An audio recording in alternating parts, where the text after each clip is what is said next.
नमस्कार, news click में आपका स्वागत है। आज हम चर्चा करेंगे सत्यजीत रथ के साथ कि ये जो आज के तारीख में जो हमें आंकड़े मिल रहे हैं कि 80% जो लोग अभी डिटेक्ट हो रहे हैं कि उनके कोविड-19 की बीमारी है, वो सब एसिम्प्टोमेटिक है, मतलब इनका कोई सिम्टम्स नज़र नहीं आ रहा है। सिर्फ 20% ऐसे हैं जिनके सिम्टम्स नज़र आते हैं। आपको याद होगा, हम ये बहुत बार पहले चर्चा कर चुके हैं कि आईसीएमआर के जो क्राइटेरिया है टेस्टिंग के, बहुत रिस्ट्रिक्टिव है। बहुत कम लोग इससे टेस्ट पे आ रहे हैं और उसको वाइडन करने की ज़रूरत है। तो आंकड़े काफ़ी बढ़े हैं और 6 स्टेट इस वक्त जो है काफ़ी कोविड-19 के ग्रस्त में है। सत्यजीत, ये एक कई कुछ हद तक आश्चर्यजनक है कि surprising that 80% of the people who have been detected, कल जो डिटेक्ट हुए हैं, वो एसिम्प्टोमेटिक है। इसमें क्या लगता है? पहली बात तो ये है कि इसमें कोई बड़ी अचरज की बात नहीं है। हाँ, ये परिस्थिति में बदलाव जरूर दिखाता है, लेकिन और देशों में जो अवस्था कोविड-19 की दिखाई दी है, बिल्कुल उसी रास्ते पे हिंदुस्तान में भी कोविड-19 चल रहा है तकरीबन। कुछ फर्क है जिसके बारे में अपन आगे जाके बात कर लेते हैं, लेकिन तकरीबन उसी रास्ते पे अपन भी चल रहे हैं। So one of the issues that arises is that ICMR has now said that there is community transmission. मान लिया है। अभी तक उन्होंने लोकल ट्रांसमिशन, कम्युनिटी ट्रांसमिशन को लेकर काफी भाषा के मारपेच था, एक हिसाब से भाषा का मारपेच था, पर दोनों एक हिसाब से एक ही है। तो अब उन्होंने अपने आप ही कहा है कि कम्युनिटी ट्रांसमिशन है।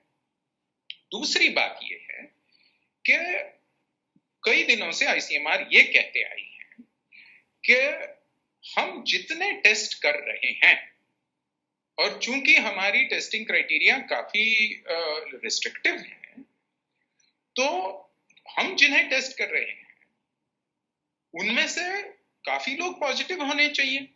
अगर बड़े पैमाने पर फैलाव हो रहा हो तो वो नहीं हो रहा। आमतौर से 4-5% टेस्टिंग पॉजिटिव आती जा रही है, जहां की और कई देशों में इन्हीं क्राइटेरिया के अनुसार जब टेस्टिंग हुआ है तो 10 से लेकर 20-25% तक पॉजिटिविटी गई हुई है। यह आईसीएमआर का कहना है। मतलब 25 में से एक पॉजिटिव निकल रहे हैं हमारे यहाँ, दूसरे देशों में 5 में से एक पॉजिटिव निकल रहे हैं, जैसे अमेरिका वगैरह में इस वक्त देखने को मिल रहा है। तो इसमें चाव की बात यह है कि 2 तरीकों के अंदाजे अपन लगा सकते हैं। एक तो मुद्दा यह है कि आईसीएमआर जैसे जैसे टेस्टिंग क्राइटेरिया को शिथिल करते गई है, रिलैक्स करते गई है, वैसे वैसे अगर सचमुच कोविड-19 का बहुत बड़ा फैलाव देश में नहीं होता तो पॉजिटिविटी का परसेंटेज कम होना चाहिए था। वो नहीं हुआ है। जितनी आईसीएमआर टेस्टें करती हैं 4-5% पॉजिटिव पाए जाते हैं। तो इसका मतलब एक तो ये है कि काफी हद तक देश में कोविड-19 का फैलाव है। मैंने कोविड-19 का फैलाव है नहीं कहना चाहिए, मैंने सार्स-कोव-2 का मतलब यानी कि वायरस का, विषाणु का फैलाव है ये कहना चाहिए। तो बीमारी कोविड-19 है पर वायरस जो है सार्स-कोव-2 है। जी। तो अब ये हुई एक बात कि काफी बड़ा फैलाव है। लेकिन दूसरा मुद्दा ये भी है कि आईसीएमआर जो कह रही है कि हमारी जो परसेंटेज है पॉजिटिविटी की, वो बहुत ज्यादा नहीं है, 5% है, जैसे कि आपने कहा, और देशों में 10 से 25% तक पाई जाती है। और यूं देखें तो we have to somewhat paradoxical findings. परस्पर विरोधी कुछ हद तक। दैट एक और से तो ये है कि जितनी टेस्टें करें उतनी केसेस हम पाए जाते हैं। दूसरी ओर ये है कि इन टेस्टों में बहुत ज्यादा बड़े पैमाने पर नहीं पाए जाते। तो हो सकता है कि हमारी जो ट्रांसमिशन एफिशिएंसी है, फैलाव की जो रफ्तार है, हो सकता है और देशों से कई कारणों की वजह से तनिक धीमी हो सकती है। क्या कारण है अभी तक बताना मुश्किल है। अब अगर धीमे है या नहीं ये भी कहना मुश्किल है। आंकड़े जो दिखा रहे हैं उसके अनुसार हम बिल्कुल प्राथमिक तौर पर कुछ अंदाजे लगा सकते हैं। तो कारणों की बात, वजहों की बात तो बहुत ही दूर है। तो दूसरी बात पे जो मैं आना चाहता था कि सेंटा क्लारा काउंटी में वो स्टैनफोर्ड यूनिवर्सिटी की एक रिसर्च की रिजल्ट्स आई हुई है। उससे कहा है कि जो एसिम्प्टोमेटिक केसेस है एंटीबॉडीज के जरिए जो पाए जा रहे हैं उनके संख्या इस काउंटी में, सिर्फ इस काउंटी की बात है, 50 to 80 टाइम्स ज़्यादा हो रहे हैं लग रहा है। तो जितने लोग शनाख्त हो रहे हैं, आइडेंटिफाइड है, उससे 50 या 80 गुना ज़्यादा लोग इसकी बीमारी में या इसकी एंटीबॉडीज उनके शरीर में है। इसका मतलब इन्फेक्शन हुआ है पर शायद सिम्टम नहीं हुआ है। ये इससे क्या लग रहा है कि कोविड-19 की एक तरफ तो डेथ रेट तब इससे कम हो जाता है, पर डेथ रेट से मतलब नहीं कि डेथ्स कम हो जाते हैं, क्योंकि लोग तो जिस रफ्तार से मर रहे हैं ये काफ़ी बड़ा है। कोई फ्लू एपिडेमिक से काफ़ी ज़्यादा लोग इस पर मर रहे हैं इस वक्त। तो so before we come to the Santa Clara study, उसके पहले थोड़ी अभी तक जानी हुई पार्श्वभूमि को देखिए। वो ये है कि सभीयों ने कहा है, चीन में जो अन्वेषण हुआ है उससे जाहिर है और कई यूरोपीय देशों में भी साफ दिखाई दिया है, और साउथ कोरिया के जो आंकड़े हैं वो भी ये दिखाते हैं कि बड़े पैमाने पर SARS-CoV-2 से जो लोग इन्फेक्टेड हैं वो बहुत बड़े पैमाने पर या तो एसिम्प्टोमेटिक या तो माइल्डली सिम्प्टोमेटिक गुट में शामिल है। तो so what the numbers that have been provided have ranged over a fairly wide range, from as low as 30% asymptomatic, mildly symptomatic, to as high as 80 or 85% asymptomatic. ये जो studies हैं इनमें और सांता क्लारा वाली study में एक बुनियादी फर्क है। वो ये है कि ये जो बाकी के स्टडीज हैं वो वायरस डिटेक्शन के स्टडीज हैं, किनमें वायरस की टेस्टिंग करी है और जिनमें वायरस टेस्टिंग करी है उनमें से कितने पॉजिटिव पाए गए।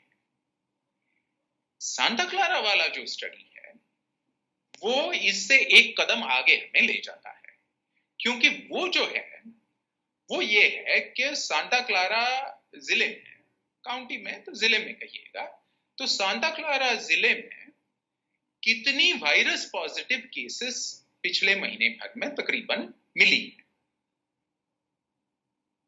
ये हुआ एक आंकड़ा। दूसरा आंकड़ा ये है जो उन्होंने टेस्ट करा है, जिन्होंने ये रिसर्च पेपर लिखा है उन्होंने, कि कितने लोगों में, कितने फीसदी लोगों में इस वायरस के खिलाफ एंटीबॉडीज पैदा हुई, ना कि उनमें वायरस है। तो जब एंटीबॉडीज पैदा हुई है तो उसका मतलब ये है कि पिछले चंद दिनों, हफ्तों, महीनों में उनमें वायरस का इन्फेक्शन हुआ था और उस वायरस के इन्फेक्शन के जरिए उनमें एंटीबॉडीज पैदा हुई है। So what this is saying is that the antibody positive percentage of the population is a cumulative measure of how many people over the past, say, couple of months were infected with the virus. So you now have two numbers. You have the number of people you have been testing directly for the virus over the same period. And you have an estimate based on the antibody response of how many people are likely to have been infected by the virus over the same period. If these two numbers are dramatically different, then what it says is one of two or three things. One, it may simply say that your virus testing and detection is miserably low, which is possible. But that will not give you these 10, 20, 30, 40, 50 fold differences. Unlikely. So the second possibility then is that a very large, overwhelmingly large proportion of people who get infected with the virus, जिन्हें virus का infection हो जाता है, virus का संसर्ग हो जाता है, उनमें से अधिकांश लोग, उन्हें कोई बीमारी नहीं होती। उनका शरीर वायरस के साथ निपट लेता है और एंटीबॉडीज बना लेता है। अब यूं देखिएगा कि ये जो आंकड़े हैं, उनके आंकड़े कहते हैं कि 95 से 99% तक लोग एसिम्प्टोमेटिक रहते हैं जो वायरस से इन्फेक्टेड होते हैं। बाकी की जो स्टडीज हैं, जिनका जिक्र मैंने पहले किया, उन्होंने ये कहा है कि तकरीबन 80-85% एसिम्प्टोमेटिक या बिल्कुल ही माइल्ड सिम्प्टोमेटिक होते हैं। तो इन दो आंकड़ों में फर्क तो जरूर है, और आगे चल के हम जान लेंगे कि क्या ये फर्क सचमुच फर्क है या अलग अलग जगहों में अलग अलग आंकड़े हैं। लेकिन एक बात बिल्कुल साफ हो रही है, और वो ये है जो हम में से कई लोग पहले से कहते आए हैं, that the virus is not an individual danger to us. The virus is a community danger to us. मतलब क्या है? मतलब ये है कि हमारे लिए डर इस बात का नहीं है कि मुझे अगर वायरस लग जाए तो मैं मर जाऊं। इसकी आशंका बहुत कम है, बहुत ही कम, क्योंकि जिनको वायरस लगे उनमें से अगर अधिकांश लोग जानेंगे भी नहीं कि कोई बीमारी हुई है सच में, और जो बचे खुचे हैं उनमें से कुछ चंद गंभीर बीमारी में पड़ जाएंगे, उनमें से कुछ चंद अस्पतालों में जाएंगे, उनमें से कुछ चंद उनको वेंटिलेटर्स की जरूरत होगी, और उनमें से कुछ चंद लोगों की जाने जाएंगी। तो अगर आधे फीसदी लोग जो इन्फेक्टेड हुए हैं उनमें से आधे फीसदी लोग मरने की आशंका है, तो ये तो इंडिविजुअल रिस्क बहुत कुछ बड़ा नहीं हुआ। तो रिस्क किस चीज का है, किस मुद्दे को लेकर हम डरे हैं? इस मुद्दे को लेकर हम डरे हैं कि इस वायरस के खिलाफ हम में से किसी की भी कोई भी इम्यूनिटी नहीं है, क्योंकि ये बड़ा नया वायरस है, और इस वजह से अगर ये जल्दी फैले समाज गुटों में तो बहुत कम लोगों के सख्त बीमार पड़ने के बावजूद भी एक विशिष्ट कालखंड में, एक 15 दिनों में, एक महीने भर में इतने लोग सख्त बीमार पड़ जाएंगे कि हमारी जो स्वास्थ्य व्यवस्थाएं हैं वो इन्हें संभाल नहीं पाएंगे। Which is what we see in Italy, France, as well as और ये हमने प्रगत देशों में बार बार हुआ देखा है। ये हमने इटली में देखा है, ये हमने स्पेन में देखा है, यहां तक कि न्यूयॉर्क में अभी अभी तक ये आशंका थी कि यही हाल पैदा होगा। बिल्कुल बाल बाल लग रहा है कि न्यूयॉर्क बच जाएगा। अभी तक कोई गारंटी नहीं है, लेकिन लगने लगा है कि न्यूयॉर्क बच जाएगा। उनकी जो हेल्थ केयर सिस्टम्स हैं वो पूरी तरह से ओवरवेल्म नहीं हो जाएंगे, पर बहुत स्ट्रेच्ड है। अब मृतकों की लेकिन संख्या बहुत काफी बड़े हाई पैमाने है। पर बिल्कुल तनाव में है। और दूसरी अगर बात ये नहीं सत्यजीत, होने, दूसरी बात ये भी है, खास तौर से न्यूयॉर्क में जो गरीब तबके है वहाँ पे बहुत सारे ऐसे हैं कि इस वक्त बिना अस्पताल में जाए ही घर पे उनकी मौतें हो रही है, जिनकी गिनती नहीं हो रही है इस वक्त। तो ये भी इसके साथ साथ हो रहे हैं। तो इसीलिए जब हम ऐसी महामारी के खिलाफ कुछ नीति नियमों का इलाज करते हैं,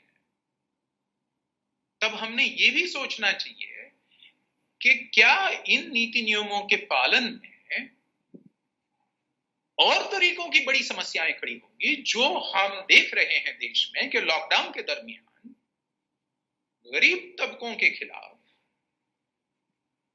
बड़े पैमाने पर खड़ी हुई।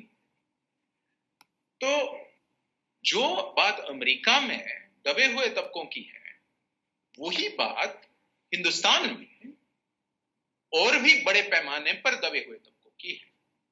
So there are three issues that I think we need to take into consideration. One is, are COVID-19 cases going to come at such a high rate that hospitals will be overwhelmed? That's one straightforward issue. This is what the medical and the state systems are primarily focused on, and not wrongly so.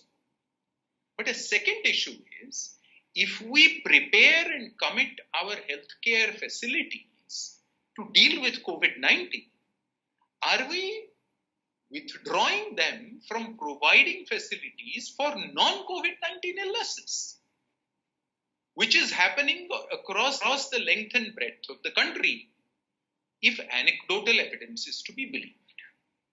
Is our government collecting evidence about whether this is happening or not, so that steps can be taken if it is happening? We don't know. And the third is, when we go beyond medical facilities and we begin to say the physical distancing, मैं बार बार कहता हूं कि सामाजिक विलगीकरण, ये शब्द प्रयोग हम ना करें। सामाजिक विलगीकरण हिंदुस्तान में सदियों से हम इस्तेमाल करते आए हैं और बिल्कुल गैर तरीके से इस्तेमाल करते आए हैं। हम शारीरिक विलगीकरण की बात करें, फिजिकल डिस्टेंसिंग की बात करें, ना कि सोशल डिस्टेंसिंग की बात करें। तो फिजिकल डिस्टेंसिंग को बरकरार रखने के लिए सरकार जो नीतियां अपनाती है, उनसे इतनी अड़चनें खास करके दबे हुए तबकों के लिए पैदा हो रही हैं अगर, कि उसमें जाने जा रही है, तो वो मुद्दा भी हमने देखना चाहिए, परखना चाहिए, और उसके लिए बड़े पैमाने पर और बड़ी जल्दी उपाय योजने चाहिए। सत्यजीत, धन्यवाद हमारे साथ होने के लिए, विस्तार से इन विषयों में बात करने के लिए। ख़ास तौर से जो एसिम्प्टोमेटिक केसेस हम देख रहे हैं हिंदुस्तान में, दूसरे देशों में भी, इसका इम्प्लीकेशंस है समाज के लिए, इंडिविजुअली हम लोगों के लिए, इसकी चर्चा करने के लिए, और हमारी क्या पॉलिसीज़ होनी चाहिए। आप हमारे साथ और भी रहेंगे क्योंकि इस विषय अभी जाने वाली नहीं है। आज के लिए इतना ही। देखते रहिएगा न्यूज़ क्लिक।